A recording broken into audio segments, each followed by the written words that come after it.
Os livros de 1º e 2º Reis compreendem um período de cerca de 400 anos.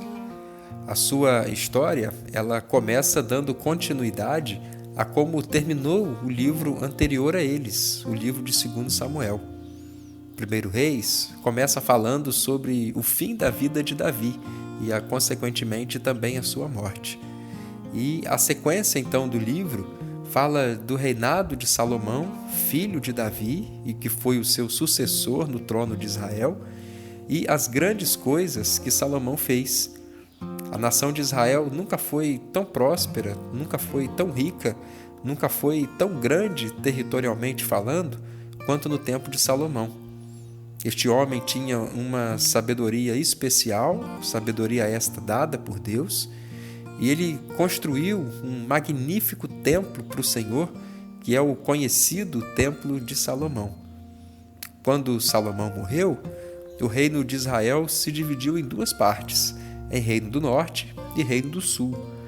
O Reino do Norte ficou com Jeroboão e o Reino do Sul ficou com Roboão, que era um dos filhos de Salomão. Depois que o reino de Israel é dividido, 39 reis governaram essa nação, sendo 19 reis no norte e 20 reis no sul. E é muito triste e assustador nós percebermos que, ao ser feito um resumo em poucas palavras da vida destes reis, o que se descreve da maioria deles é que fizeram o que era mal aos olhos do Senhor. Dos 39 reis, contando norte e sul, para 35 deles, quase uma totalidade, é dito que fizeram o que era mal aos olhos do Senhor. E aí sempre nos fica a reflexão e a indagação que, se alguém fosse resumir a nossa vida em apenas uma frase, de que forma eles poderiam resumir? Será que sobre nós poderia ser dito que nós fazemos o que é mal diante do Senhor? Ou a gente poderia ser um ponto fora dessa curva e pessoas diferentes da maioria, e poderia ser dito de nós que fazemos aquilo que é bom, aquilo que é correto, aquilo que é agradável diante do Senhor? Um personagem muito importante no livro de 1º Reis é o profeta Elias. Este homem fez muitos milagres, inclusive a primeira ressuscitação que se tem notícia na história foi feita por este profeta. Ele andou tão perto de Deus que teve o privilégio, apenas ele, ao lado de Enoque, de ter sido arrebatado, ou seja, ele passou para a eternidade sem ter que enfrentar a morte.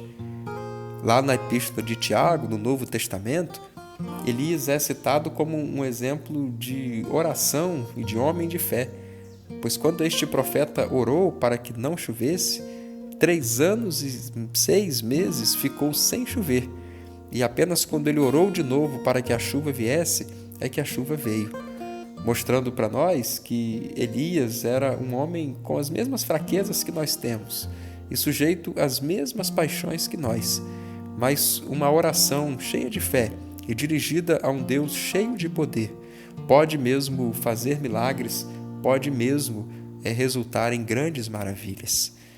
E é o profeta Elias também que foi o profeta escolhido pelo próprio Deus para representar toda a categoria de profetas quando ele aparece lá no Monte da Transfiguração, ao lado de Moisés, conversando com Jesus.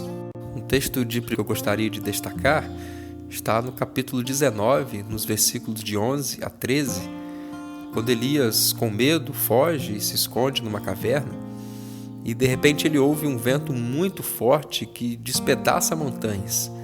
E ele diz que o Senhor não estava naquele vento. Depois vem um terremoto, sacode tudo, e Deus não estava naquele terremoto. Depois cai fogo do céu, e Deus ainda não estava naquele fogo. E depois disso vem uma brisa mansa e suave, e ele finalmente ouve a voz de Deus. Uma aplicação interessante para a nossa vida a partir deste episódio é que muitas vezes nós queremos ouvir a voz de Deus, mas em meio a agitações, em meio a grandes fenômenos, em meio a muito alvoroço, nós não conseguiremos perceber a presença de Deus e nem ouvir a sua voz. Mas é necessário, às vezes, se aquietar, acalmar, se tranquilizar, parar, para que possamos finalmente ouvir o que Deus tem a nos dizer. Porque, na realidade, Deus sempre quer nos falar algo. Nós é que muitas vezes não estamos atentos e interessados em ouvir o que Ele tem a nos dizer. Um personagem destacado no livro de 2 Reis é o profeta Eliseu, que foi o sucessor do profeta Elias. Eliseu foi um homem que fez muitos milagres. Aliás, depois de Jesus, Eliseu é o personagem da Bíblia que mais fez milagres. E muitos deles foram muito curiosos, como, por exemplo, uma multiplicação de pães para alguns homens, foi Eliseu o primeiro a realizar. Um ferro de machado que havia caído num riacho e, de repente, esse ferro flutua e boia novamente. Episódios em que efeitos de veneno são desfeitos. São alguns exemplos dos sinais, maravilhas e milagres que Deus operou por meio da vida desse seu grande profeta.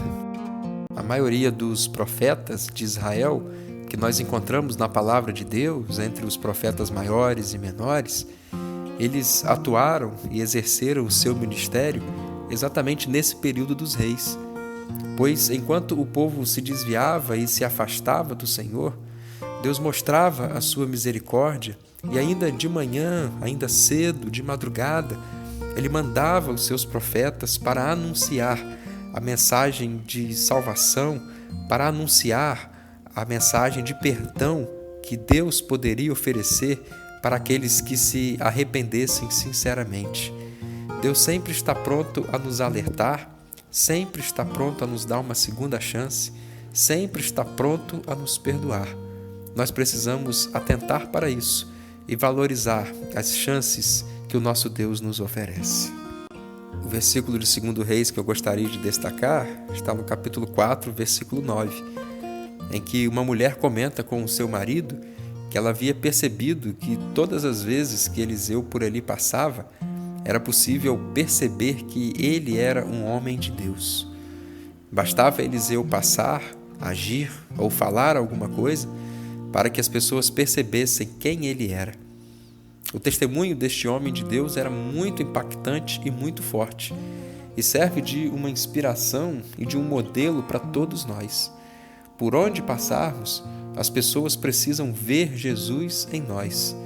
Onde quer que nós formos, as pessoas precisam saber que nós somos homens e mulheres de Deus, que a nossa vida ao lado de Jesus possa ser notável, notória e perceptível por todos, pois a presença de Jesus deve ser viva por meio de nossa vida.